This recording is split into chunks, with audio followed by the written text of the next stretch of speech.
আসসালামু আলাইকুম, কেমন আছেন সবাই? আশা করি ভালো আছেন। আজকে আপনাদের জন্য নিয়ে এসেছি গরুর মাংস দিয়ে পোলাও চালের খিচুড়ি। কালকে আমি এই খিচুড়িটা রান্না করেছিলাম, আজকে আপনাদের সাথে এটা শেয়ার করছি। কালকে অনেক বৃষ্টি হয়েছিল, তাই খিচুড়িটা রান্না করেছিলাম। তা আমি এখানে রান্নার জন্য নিয়ে নিয়েছি পোলাও চাল আর মসুরের ডাল। আপনারা এখানে মুগের ডালটাও ব্যবহার করতে পারবেন। তারপরে নিয়ে নিয়েছি গরুর মাংস। গরুর মাংসটাকে আমি প্রথমে রান্না করে নিব। তাই আমি এখানে প্রেসার কুকারে মাংসটা রান্না করার জন্য প্রসেসটা তৈরি করে নিচ্ছি। আমি প্রেসার কুকারের মধ্যে মাংসটা আগে দিয়ে দিয়েছি, তারপরে গরম মশলা, আস্ত গরম মশলাগুলো দিয়ে দিয়েছি। তারপরে দিয়ে দিচ্ছি পেঁয়াজ কুচি, লবণ, হলুদের গুঁড়া, মরিচের গুঁড়া, তারপরে দিয়ে দিচ্ছি ধনিয়ার গুঁড়া, পরিমাণ মতো তেল। আমি প্রেসার কুকারে চটজলদি কীভাবে গরুর মাংস সুস্বাদু করে রান্না করা যায় তার রেসিপি আমার চ্যানেলে আছে, চাইলে দেখে নিতে পারেন। তারপরে দিয়ে দিচ্ছি আদা রসুন বাটা আর জিরা বাটা।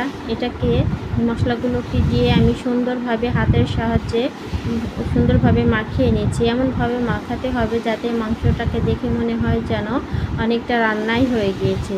দেখুন কতটা সুন্দর মাখানো হয়েছে। আমি হাতটা ধুয়ে সামান্য একটু পানি দিয়ে চুলায় বসিয়ে দিয়েছি মাংসটা চুলায় বসিয়ে দেওয়ার পর 3টা থেকে 4টা শীষ দিয়েছি। তারপরে আমি ঢাকনাটা খুলে দেখিয়ে দিচ্ছি। দেখুন কতটা সুন্দর কষানো হয়ে এসছে। আমি সুন্দরভাবে আর কিছুক্ষণ কষিয়ে নেওয়ার পরে আমি পানি দিয়ে দিলাম সিদ্ধ হওয়ার জন্য, আর কিছুটা সিদ্ধ হওয়ার জন্য। তারপরে ঢাকনা দিয়ে আরও 3-4টা শীষ দেওয়ার পরে আমার মাংসের অবস্থাটা দেখাচ্ছি। দেখুন মাংসটা আমার হয়ে গিয়েছে এবং মাংসর ঝোলটাও কমে গিয়েছে, আমার কষানোর মতো প্রায় হয়ে গিয়েছে। খিচুড়ির জন্য এইভাবেই আমি রান্না করে নিয়েছি। তারপর দিয়ে দিলাম গরম মশলার গুঁড়াটাকে দিয়ে মাখিয়ে এবার আমি নামিয়ে নিচ্ছি। চুলায় এবার প্যান বসিয়ে দিলাম খিচুড়িটা রান্নার জন্য। প্রথমে আমি তেল দিয়ে দিচ্ছি প্যানে, তারপরে দিয়ে দিচ্ছি আস্ত এলাচ, গোলমরিচ, কালো এলাচ, লবঙ্গ, শাহি জিরা, তেজপাতা, দারচিনি, এগুলোকে দিয়ে তেলের মধ্যে আমি কিছুক্ষণ ভেজে নিচ্ছি এর ফ্লেভারটা বের হওয়ার জন্য। তারপর দিয়ে দিচ্ছি পেঁয়াজ কুচি, কয়েকটা আস্ত রসুনের কোয়া, আর দিয়ে দিচ্ছি কাঁচামরিচ।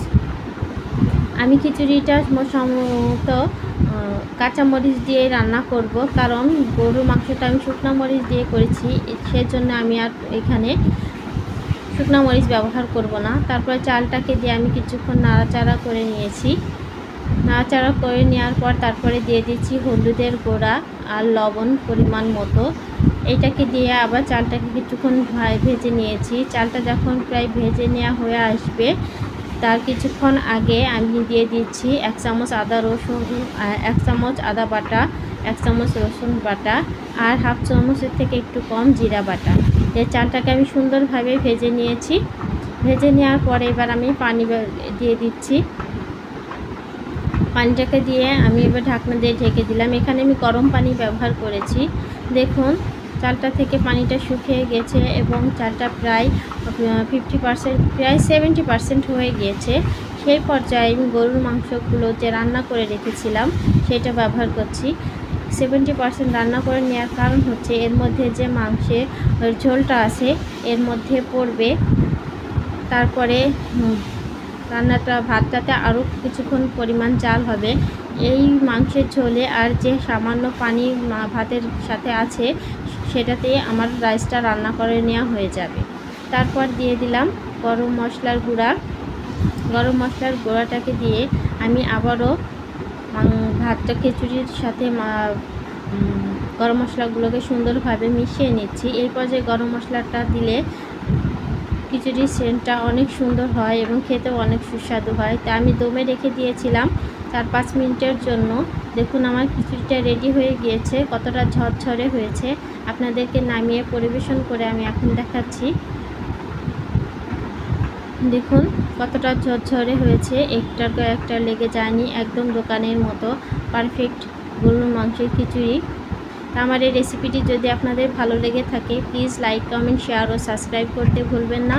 আর কাজটি যদি করে থেকে থাকেন তাহলে আপনাদেরকে অসংখ্য ধন্যবাদ। নতুন নতুন ভিডিও পেতে বেল আইকন বাটনটি চাপ দিয়ে রাখবেন। ভিডিও ছাড়া মাত্রই আপনাদের কাছে নোটিফিকেশনটি পৌঁছে যাবে। আপনাদের কাছে অনুরোধ রইল পুরো ভিডিওটি সম্পূর্ণ দেখার জন্য। টেনে টেনে দেখবেন না, প্লিজ পুরো ভিডিওটি দেখবেন। তাহলে আজকে এখানেই বিদায় নিচ্ছি। আল্লাহ হাফেজ। আসসালামু আলাইকুম।